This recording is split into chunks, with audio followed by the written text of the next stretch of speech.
आता जाऊयात क्रिकेटच्या मैदानात। धर्मशाला कसोटीच्या दुसऱ्या दिवशी टीम इंडियाच्या फलंदाजांनी ऑस्ट्रेलियाला संयमी प्रत्युत्तर दिलेलं आहे।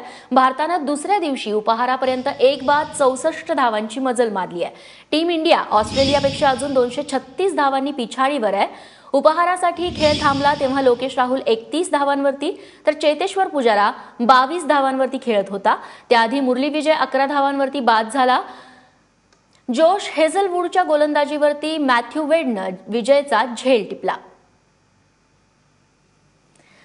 आणि अधिक विश्लेषणासाठी क्रिकेट समीक्षक द्वारकानाथ संजगिरी सर आपल्यासोबत आहे। संजगिरी सर, काल ऑस्ट्रेलियाची देखील अशी स्थिती होती, पहिली विकेट लवकर पडली, नंतर थोडीशी संथ सुरुवात आणि नंतर बॅटिंग त्यांची फास्ट झाली। असंच काहीसं चित्र आता टीम इंडियामध्ये देखील बघायला मिळू शकेल।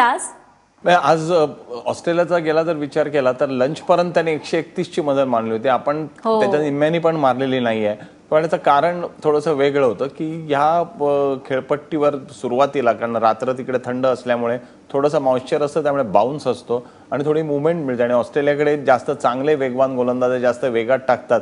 कमिन्स विशेषतः ज्या स्पीडनी टाकतोय तो म्हणजे 140-145 स्पीडनी सातत्याने टाकतोय आणि त्याचबरोबर हेझलवूडनी चांगली गोलंदाजी केली। त्यामुळे एक शहाणपणा केला असं मला वाटतं भारतीय फलंदाजांनी की उगाच रिस्की फटके मारले नाहीयेत, तिथे उभं राहण्याचा प्रयत्न केला आणि आपण तिथे उभं राहिलं तर धावा होऊ शकतात। कारण आता उपहारानंतर ही खेळपट्टी कदाचित इम्प्रूव्ह होऊ शकते। म्हणजे या खेळपट्टीचं निदान असं केलं जातं की दुसऱ्या दिवशी आणि तिसऱ्या दिवशी बॅटिंगला खूप चांगली असेल आणि त्याचा फायदा आपल्याला उठवायला पाहिजे। 300 पर्यंत नुसतं पोचायचं नाही तर आपल्याला समोर 150-200चा लीड घ्यायचा आहे, कारण आपल्याला चौथ्या डावातली जर बॅटिंग अवॉइड करायची असेल तर त्यामुळे मला असं वाटतं की सुरुवात संथ जरी असली तरी आश्वासक आहे।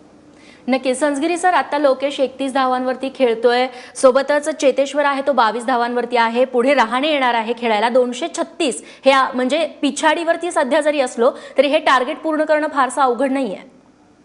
अवघड नसावं, कारण पण त्यासाठी तिकडे पेअर मध्ये उभं राहायला लागेल, जोडीने उभं राहायला लागेल, पार्टनरशिप्स व्हायला लागतील। कारण आपण आज एक गोष्ट विचार करायला पाहिजे की आपल्याला पण एक कमी बॅट्समन घेऊन खेळतोय आणि एक जास्त गोलंदाज घेतलाय, पण जो गोलंदाज घेतलेला आहे त्याने आपल्याला विकेट्स काढून दिल्या आणि तो थोडी बॅटिंग सुद्धा करू शकतो। पण आपले जे तळाचे फलंदाज आहेत ते बॅटिंग करतात असं आपल्याला लक्षात आलेलं आहे। सहानी शतक ठोकलेलं आहे, अश्विननी त्याच्या आधी शतक ठोकलेली आहेत, जडेजाने गेल्याच मॅचमध्ये 50 केले, त्यामुळे तो कॉन्फिडन्स कुठेतरी असेल आणि त्या कॉन्फिडन्सवर आणि ऑस्ट्रेलियाकडे 4च गोलंदाज आहेत, तर त्यामुळे मला असं वाटतं की हरकत नाही, म्हणजे जर आपण लीड घेणं ही तशी काही कठीण गोष्ट नाहीये। पण आता लंच नंतर कशी सुरुवात होते त्याच्यावर बरंच अवलंबून होतं, कारण क्रिकेटमध्ये 1-2 विकेट्स पटकन पडल्या तर दबाव येऊ शकतो निश्चित। आणि उपहारानंतर हा खेळ अजून वेगवान होईल अशी अपेक्षा करूया। संजगिरी सर, खूप खूप धन्यवाद या गप्पांबद्दल।